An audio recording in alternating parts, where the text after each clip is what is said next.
Eh, esta pregunta yo quisiera, si es posible, con todo respeto, que se quitara la investidura presidencial y dejara en su perchero presidencial y me la respondiera usted como licenciado en ciencia social.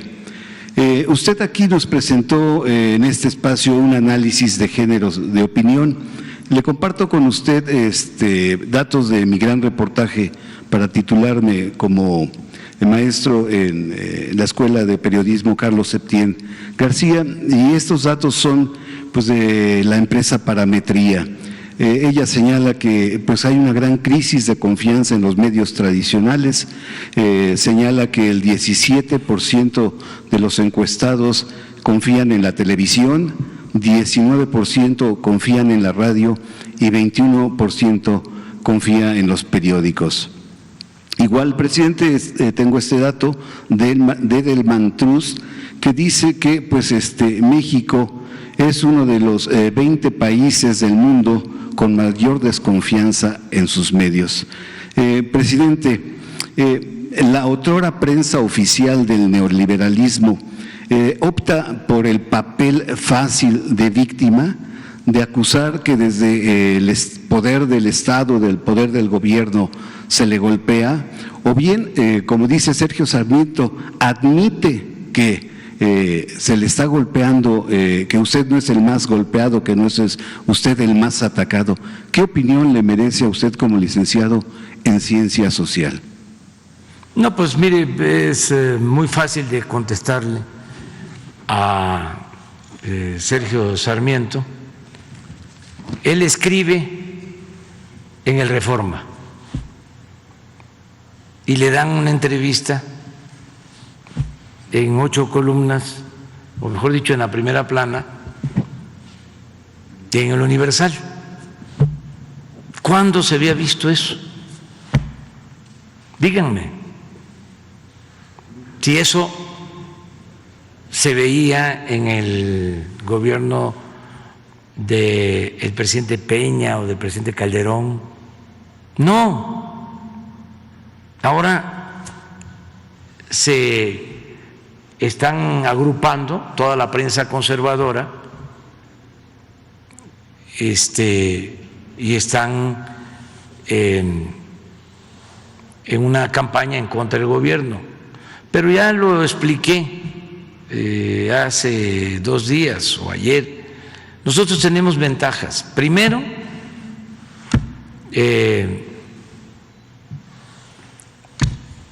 el apoyo del pueblo, que se construye ese apoyo siendo leal al pueblo, beneficiando al pueblo.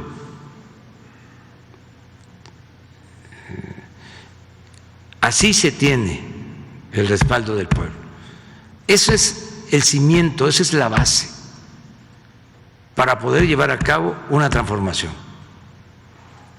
¿Qué sucedió cuando el presidente Madero, los mismos conservadores porfiristas, se encargaron de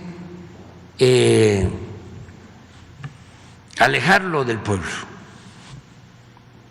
Él tenía todas las simpatías del pueblo. Cuando entra aquí a la ciudad triunfante, ya que Porfirio Díaz había emprendido su exilio, ya había salido de Veracruz hacia Francia, la entrada de Madero fue triunfal, como cuando regresó del norte Benito Juárez, luego de haber expulsado a los extranjeros y de haber restaurado la República. Esas 2 entradas a la Ciudad de México, la de Juárez y la de Madero, han sido grandiosas. Son momentos estelares de la vida pública del país. Bueno, de inicio, Madero tiene todo ese apoyo popular y la labor de Zappa, de los porfiristas, fue el alejarlo del pueblo. Y fue muy claro cómo interfirieron para que no se diera la alianza entre el zapatismo y el presidente Madero. Zapata lo reconocía, convivían.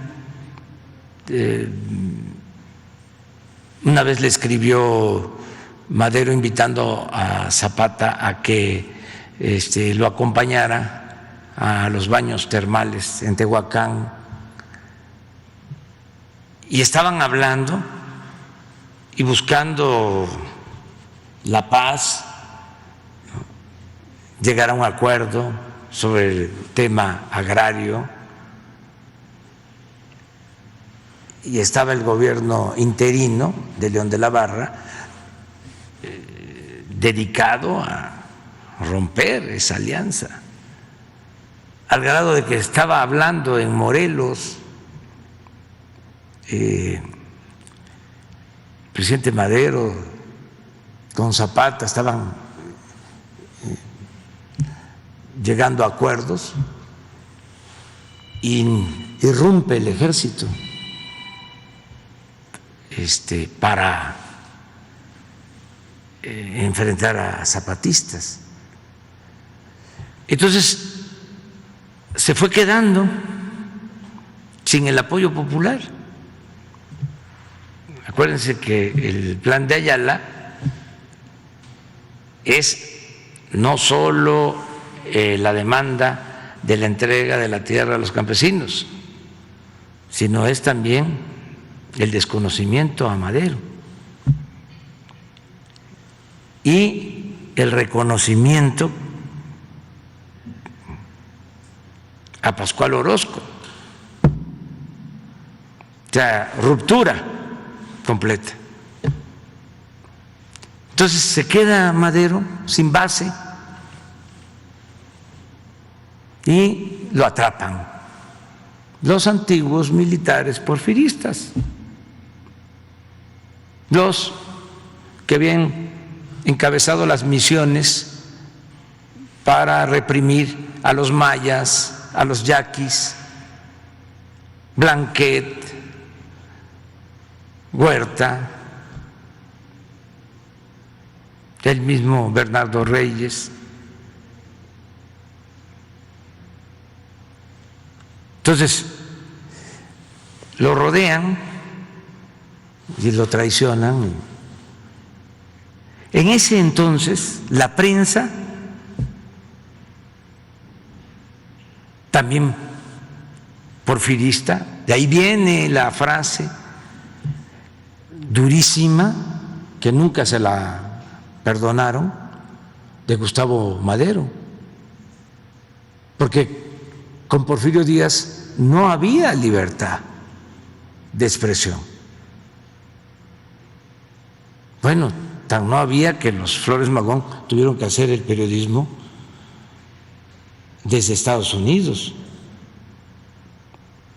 y Daniel Cabrera, del hijo del Aguizote, pues vivía en la cárcel de Belén, la antigua cárcel de la Ciudad de México, Filomeno Mata, todos ellos.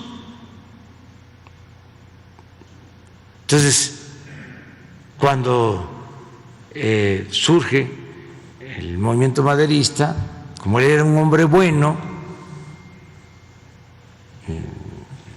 que creía realmente en la libertad, se desatan todos los periódicos que estaban controlados por el régimen dictatorial, se vuelven independientes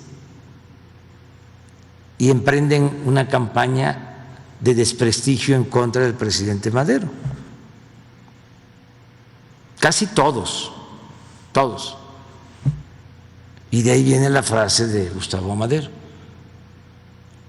le muerden la mano a quien les quitó el bozal. Esa no se la perdonaron porque no ha habido un asesinato tan inhumano como la tortura y muerte de Gustavo Madero. Entonces, ¿cuál es la enseñanza? No darle la espalda al pueblo, no separarnos del pueblo, no divorciarnos del pueblo si queremos transformar, porque si no, no resistimos. Esa es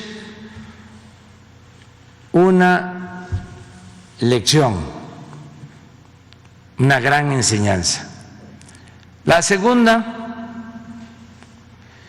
porque son otros tiempos, es de que ahora afortunadamente contamos con las redes sociales. Antes nada más eran los periódicos. Entonces, nosotros padecimos de un cerco informativo. O no existíamos, podíamos llenar el Zócalo. Y en el Reforma no sacaban nada. O no existíamos o eran campañas de desprestigio en contra de nosotros. Y no teníamos cómo defendernos porque no había derecho de réplica. De repente surgen las redes sociales. Estamos hablando de 10 años para acá, o menos. Yo recuerdo que la primera vez que utilicé el Twitter para replicar fue en contra de un editorial que me dedicó el periódico El País de España. Titularon el editorial Obrador, un lastre. Esto después de la elección del 2012. Por eso estoy hablando de hace 8 años, ¿no? Que era una gran cargada a favor de Peña. Y ya era apostar a liquidarnos, porque la actitud del país en contra de nosotros y porque su lambisconería con el régimen, pues estaban las empresas españolas en México en su apogeo, con Calderón, Repsol, y con Peña, OHL. Iberdrola y todos.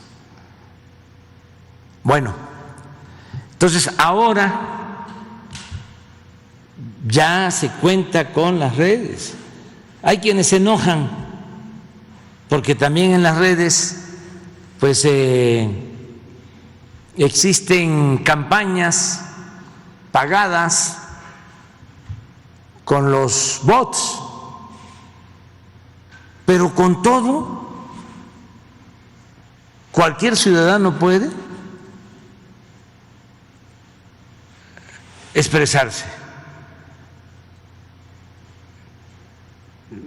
Cada ciudadano es un medio de comunicación. Ese fue cambio más importante.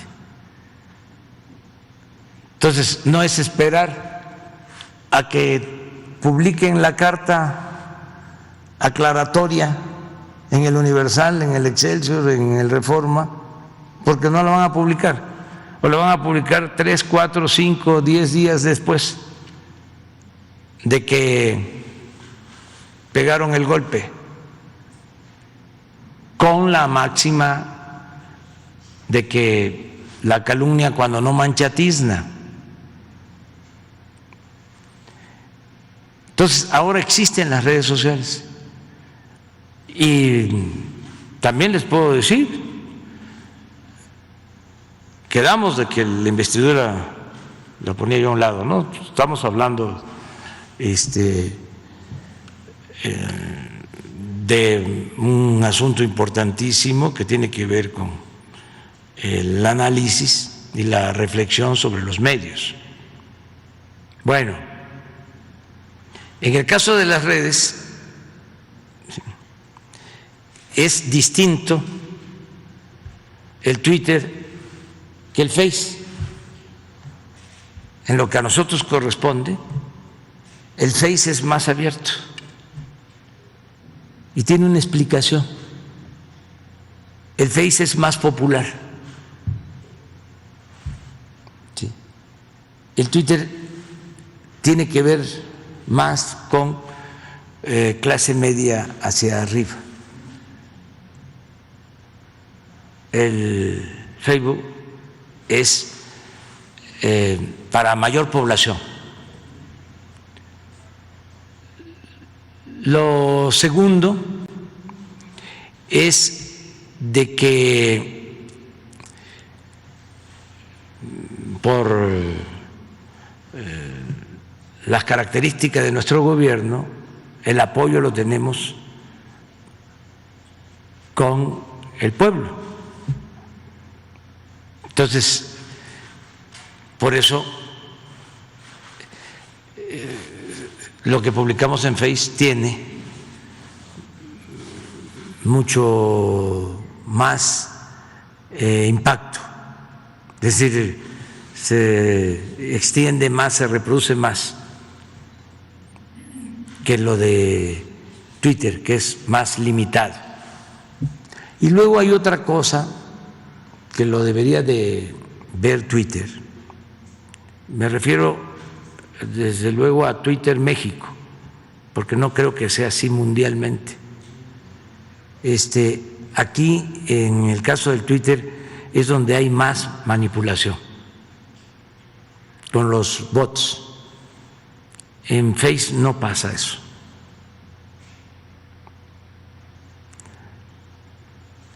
Sin embargo, con todo, ¿sí?,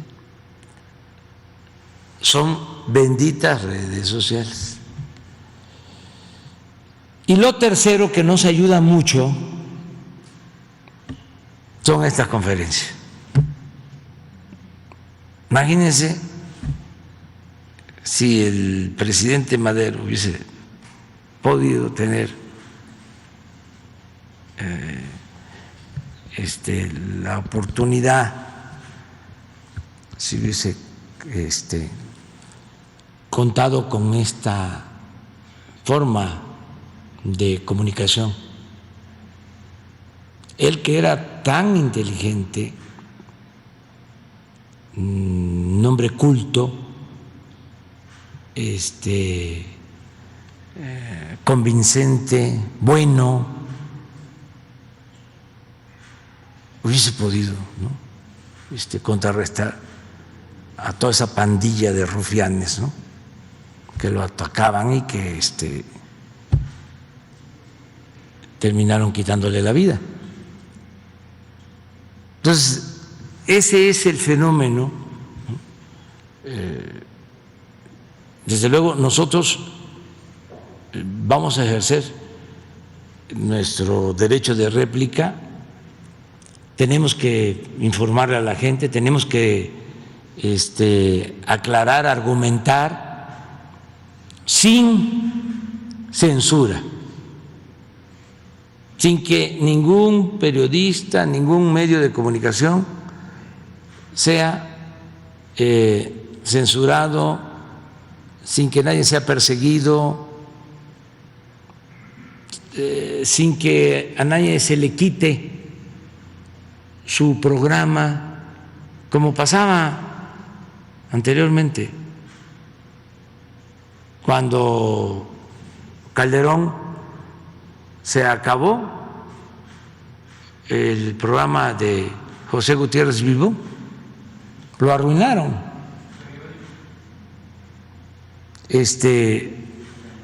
Con el presidente Peña, pues fue lo de Carmen Aristegui y muchos casos más. Estaban completamente cerrados. Yo les puedo aquí contar de cómo nos censuraban. Y una vez les dije de que fui a un programa de radio aquí en la ciudad y me estaban entrevistando y de repente el dueño habló con el conductor del programa de radio para que me cortara. Y nos fuimos a comerciales, así como le llaman, vamos a la publicidad, y ya no regresamos. Y el pobre conductor estaba que temblaba porque le dijo el dueño: si lo sigues entrevistando te corro.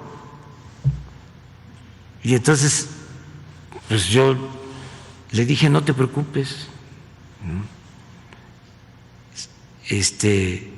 no tienes por qué arriesgarte, cuida tu trabajo, o sea, yo me voy ya.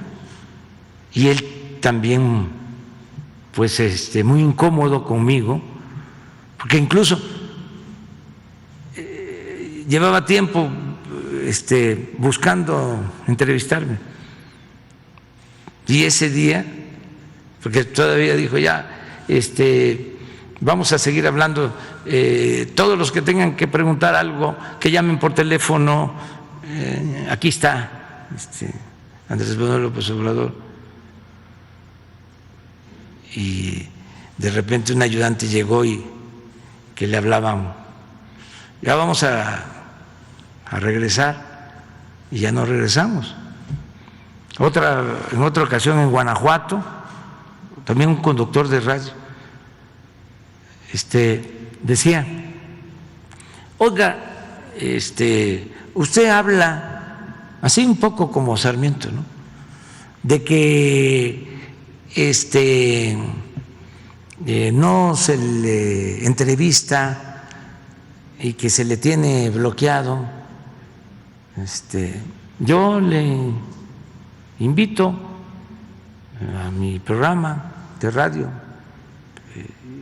y concertamos una entrevista por teléfono con el conductor. Y como a la semana me mandó a decir que lo habían corrido por mi entrevista y que sí tenía yo razón. Y así muchas. Una vez un periodista famosísimo, allá cuando empezábamos, llegó a Tabasco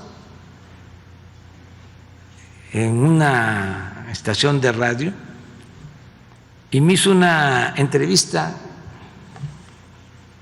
pero grabada. Yo pensaba que estábamos en el aire, ¿no? Que era en vivo. No, la grabó, nunca la pasó, nunca. Ese era el periodismo, ¿no? Pero ahora son paladines de la libertad.